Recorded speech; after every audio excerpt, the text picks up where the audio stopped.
ভোর ৪টের সময় হাজবেন্ডের একটা ভাড়া ছিল, সেই কারণে আমি ওর সঙ্গে উঠে পড়েছিলাম। ও তো 4:30 নাগাদ বেরিয়ে গেছিল। তারপর আমি আর কি করব, আমিও শুয়ে পড়েছিলাম। সকালে চোখ খুলতে খুলতে 7:30 বেজে গেছিল।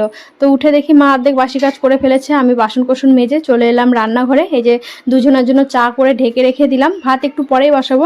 আর মেয়েও আজকে কেমন করে জানি না 4টের সময় উঠে গেছিল, আমাদের ওঠা দেখে উঠে ওর বাবাকে টাটা দিল বেশ সুন্দরভাবে, তারপর আবার ঘুমিয়ে পড়েছিল। তো মেয়ের উঠতে উঠতে অনেকটা বেলা হবে, তো সেই জন্য আমি ভাবছি ভাত রান্নাটা করে নিই। সকালে তো রান্নার ব্যাপারটা থাকে শুধু হাজবেন্ডের জন্য, ও খেয়ে দিয়ে দোকান যাবে জন্য তাড়াহুড়ো করে রান্না করি। আজকে যেহেতু ও চলে গেছে আর আসবে না, একবারে দুপুরে আসবে, তো সেই জন্য শাশুড়িমা বলেছিল যে আস্তে ধীরেই রান্নাটা করো।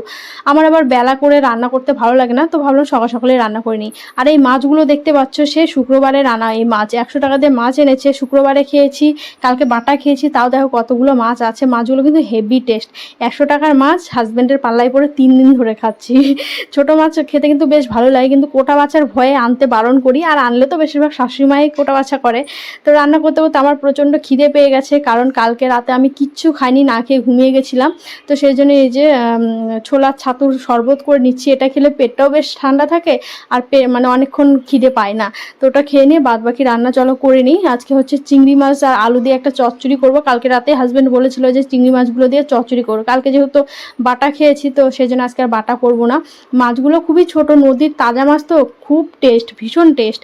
তো দেখো চচ্চড়ি আমার হয়ে গেছে, মেয়ে উঠে পড়েছে, আর মেয়ে আমার কত বড় হয়ে গেছে, আগে তো ব্রাশ করে দিতে হতো, এখন নিজে নিজেই ব্রাশ করছে।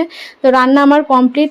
ছোলার ডাল করলাম, চচ্চড়ি করলাম, তারপর গিমা আলু ভাজা করলাম আর পাঁপড় ভাজা করে টোরে গ্যাস ট্যাস মুছে এই যে মেয়েকে খাইয়ে দিতে হচ্ছে। এখন 10টার মতো বাজে, দুধ বিস্কুট খাবে, তারপরে আস্তে ধীরে ওকে ভাত খাইয়ে দেবো। আজকে আবার ওর ওজন করা আছে সেন্টারে, বলে গেল দিদিমণি, তো ওই যে ওর ঠাম্মার সঙ্গে বেরিয়ে গেল। আমি আর বসে বসে কি করব, ও আস্তে আস্তে আমি একটু ল্যাদ খেয়ে নিই, কারণ আমার কাজ মোটামুটি সবই শেষ। মেয়ে এলে ওকে খাইয়ে দেবো, তাহলেই হয়ে যাবে। তো ঠিক আছে, আজকের মতো বাই বাই।